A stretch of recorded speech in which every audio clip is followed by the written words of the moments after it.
Hello and welcome. Peter Vaughan, numerologist. What I've got to talk about today is a part 2 of a crime series I've started here, but specifically about the West Memphis 3. Now, it's heard of all over the world at the moment because these 3 young men here, who were teenagers at the time in 1993, were accused of killing these 3 young lads. They were 8 years old. They were found bound wrist to ankle in a stream or a riverbed. It's actually a drainage pit, they call it, from a truck wash here next to a major highway that was going through here in West Memphis. The boys went missing on the 5th of May 1993 at around 6:30, which was the last time they were seen. Much of the focus when they were found the next day. This drainage pit area was from a truck wash here, next to a highway, a major highway. And this major highway where these trucks would come, and there was actually an eatery here, so lots of guys stopped and ate there. These 3 young lads were found bound, naked, and submerged in this drainage pit area, which was quite a large stream as such. They went missing on the 5th of May 1993. The stepfather of Chris Byers here, John Mark Byers, and his wife, now deceased, Melissa Byers, were alerted to go and look for these boys when they hadn't turned up. Now, it's all not pretty here. This little fella here had 3 or 4, or as he said, 2 or 3 licks for being naughty after school when he got home, because he broke into a home and he got a bit nasty. He has a history of violence and drugs and wife beating. All this behind him, took it out on this little fella, he takes off. But he's found shortly thereafter at Terry Hobbs' house by a neighbour. Now, Terry hasn't been brought into this whole situation until just recently, from as late as 2007.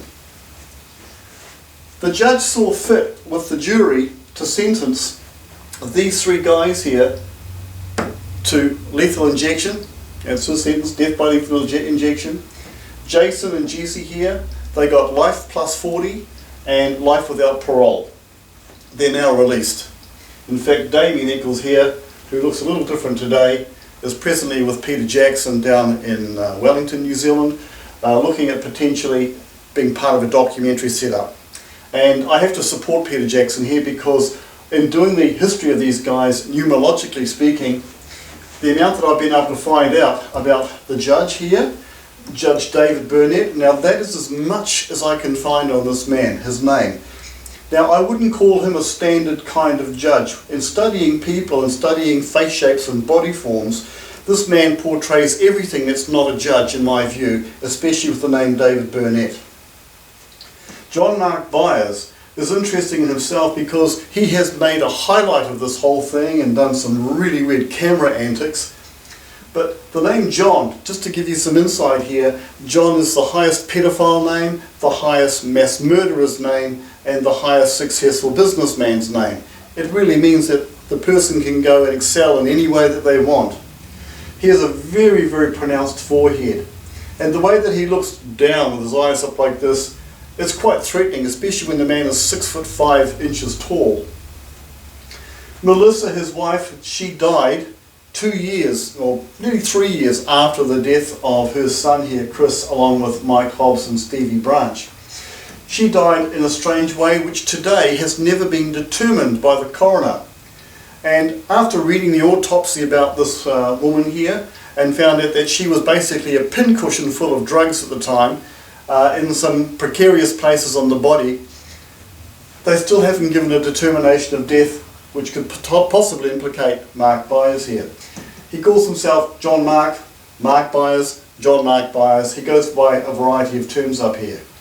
When I get down to studying these people individually, as you're going to see with numerology, you're going to find some fascinating facts, especially with timelines, because the character of each person and the timeline that they go through in their life can answer a lot of questions which have been missing for a long time that the police are trying to patch together. But of late, and I mean only of late, Terry Hobbs here, who was now seemed to be the last guy who saw the three boys at his home, was seen by a neighbour to be yelling at the boys as they were taking off about 6:30 p.m. on 5th of May 93. But he says on the day he never saw the boys at all. So something's amiss. His wife here, they've now separated and divorced. His wife has turned against her husband, or ex-husband, and they've divorced because she now has fears that he may have done it. And when we go into the history of each of these people here, you're going to find it's a fascinating story. And then you can piece the puzzle together just as I have done. And I have spent, maybe a good solid week studying this so far. The problem with this is, where were they killed? That has no signs of blood. Well, in a truck wash and down a drain, a large drain. And as a kiddie, I remember even going down some of these large drainage holes where the water would come racing through one way and race off another. And they made neat sounds and you could hide and have fun down there. Very, very dangerous, I know today, because that's what we wouldn't want our kids to be doing. But maybe that's where they were. Maybe that's where this guy was horribly killed. He actually bled to death. These two were beaten unconscious and drowned. Why was the police supporting Byers and the judge, it seems, by forever suppressing, removing his records of violence to his former wife, for example? This man here was charged with cattle prodding or electrifying his former wife at one stage there. Very, very, very nasty guy. And if you've seen the two films, Paradise Lost and Paradise the Revelations, these two particular films here, they're about 2 hours odd each. They are brilliant because they're documentary done by HBO, and they describe the events as they were happening in the courtroom and outside the courtroom during that time and thereafter. So my job now is to help you understand each of these people, and I'm going to be doing each of these people in a numerological way and give you the timeline of preceding 93, because there were some major things happening.